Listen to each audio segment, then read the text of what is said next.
Doctor Herrería, terminamos el bloque anterior donde usted señalaba y explicaba las características que debe tener una democracia liberal, que es la que ha permitido que los países se desarrollen, y entre una de esas características es el tema de la división de poderes. Y usted, que es miembro de uno de esos cuerpos, ¿no?, como es el poder legislativo, ¿cuál es el rol del poder legislativo en una democracia eficiente, ¿no?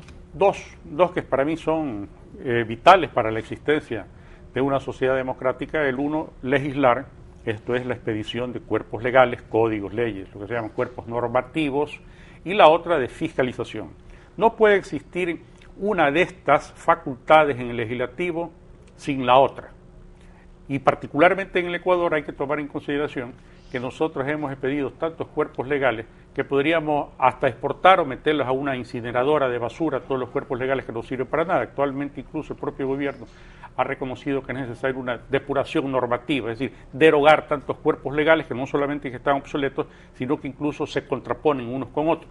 Pero ahora bien, si ya tenemos tantos cuerpos legales, tenemos una constitución de 444 artículos, vamos a tener un código de ordenamiento territorial que tiene cerca de 700 artículos, una cosa insólita para el Ecuador y para el mundo. ¿Por qué razón nos dedicamos ahora a fiscalizar precisamente por esta tarea legislativa?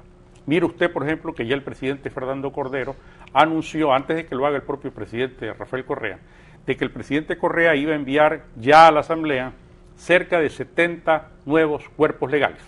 70 cuerpos legales que, conociendo las prácticas de Alianza País, van a ser de cientos de artículos. Por lo tanto, la intención no es sacar cuerpos legales para mejorar la calidad de vida de los ecuatorianos, sino mantenernos entretenidos a los legisladores y al país, discutiendo cuerpos legales que no van a solucionar el problema del Ecuador. El problema del Ecuador se soluciona con seriedad y con un programa de gobierno que se ajuste a las reales necesidades de los ecuatorianos, y eso lo estamos viendo. Por lo tanto, hemos expedido leyes, creo que son de muy mala factura legislativa, de mala factura jurídica, y hemos estado absolutamente entrabados en una labor fiscalizadora por culpa de la mayoría de Alianza País, particularmente por culpa de Fernando Cordero. Menciona usted dos puntos, ¿no? Uno de generación de cuerpos legales y otro de fiscalización, y realmente lo que hemos visto es que lo que más existe en el país es basura jurídica, que en lugar de ayudar a los ecuatorianos a avanzar, lo que vemos es que más bien son un estorbo para la generación de nuevos emprendimientos, porque hay tantos cuerpos legales que se contraponen unos a otros.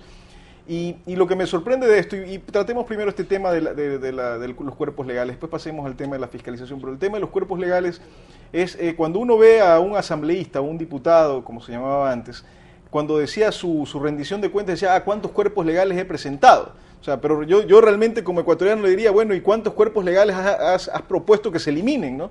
¿Cómo avanzar en ese tema de eliminar toda esa basura jurídica? ¿Cómo comenzar y sobre todo porque vemos la experiencia en el mundo? La experiencia en el mundo es que vemos que las constituciones más simples son las más eficientes. Los cuerpos legales que son muchos más, que facilitan el coste o disminuyen el coste de transacción dentro de la sociedad, son los que permiten que las sociedades se prosperen y se desarrollen. En cambio, nosotros en contraparte, como usted señalaba en una parte de su exposición, nos hemos caracterizado de tener cuerpos legales enormes y cada vez más grandes, ¿no? ¿Cómo evitar esto? Inglaterra, como usted lo señala, tiene cuerpos legales dispersos. La Constitución inglesa no es escrita, sino es lo que se llama el derecho común, las costumbres. La Constitución norteamericana, que tiene más de 200 años de vigencia, y los éxitos los estamos viendo, un país desarrollado, la primera nación del mundo, tiene 7 artículos y 27 enmiendas posteriores.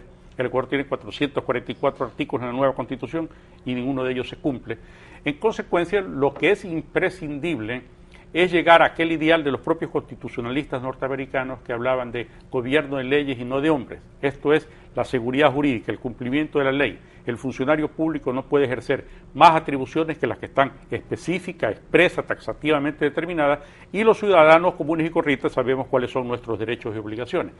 La búsqueda de ese ideal que ya ha ocurrido en otras naciones y que han garantizado el éxito de ellas es lo que nosotros estamos empeñados en la Asamblea. Yo particularmente, con madera de guerrero, nosotros presentamos, por ejemplo, la derogatoria de los artículos 220 al 223 del Código Penal, que son aquellos artículos que vienen desde las propias monarquías europeas por la cual el monarca no permitía la crítica de los ciudadanos, sino que los metía presos. Esos artículos que ya no existen en la mayor parte de los países del mundo están todavía en la legislación nuestra, y cuando lo propusimos en la comisión que preside la doctora María Paula Romo, fue dicho, sí, tienen razón los de Madera de Guerrero, que estos son cuerpos obsoletos y que pueden servir para abusos en contra de los ciudadanos. Sin embargo, de lo cual no los derogamos todavía, sino que los dejamos para cuando haya expedido un nuevo Código Penal. Hasta eso ahí el presidente de la República sigue metiendo presos con estos artículos a todo el que le da la gana.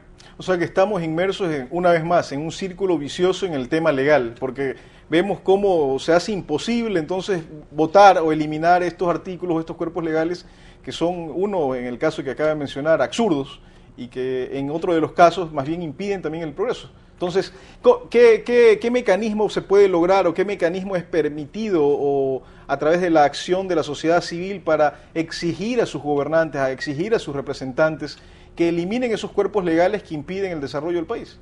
La opción que la oposición en el país está construyendo, y lo hemos ya realizado en la gran manifestación de Guayaquil, los esfuerzos que hacen los quiteños por demostrar su inconformidad con los abusos de este gobierno, es lo que puede obligar a que los asambleístas de Alianza País cambien su comportamiento.